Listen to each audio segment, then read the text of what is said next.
A pathologist is a medical specialist who specializes in pathology. In short, the field of pathology can best be described as the examination and diagnosis of diseases, including the cause of diseases. For other doctors and medical specialists, the work of a pathologist is important, because in some cases they can only start treatment when the clinical picture has been determined by the pathologist. As a pathologist, there are different specializations, all of which have common ground with each other, such as clinical pathology, pathophysiology, and special pathology.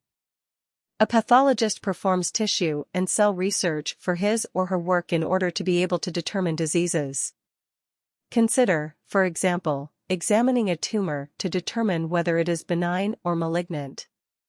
The work of a pathologist can be regarded as highly specialized and important work. It is the pathologist who is responsible for examining and studying tissue from patients, in order to be able to make the correct diagnosis on the basis of the examination, so that a treatment plan can be drawn up. A pathologist will generally often use a microscope to look for cancer cells, for example. A pathologist can also be called in to perform sections on deceased persons, in order to determine the cause of death of patients. As a pathologist, you hardly come into contact with patients yourself, because it is the treating doctors who provide the necessary tissue. As described earlier, pathologists are also responsible for performing autopsies. Autopsies are important to find out more about the clinical picture afterwards.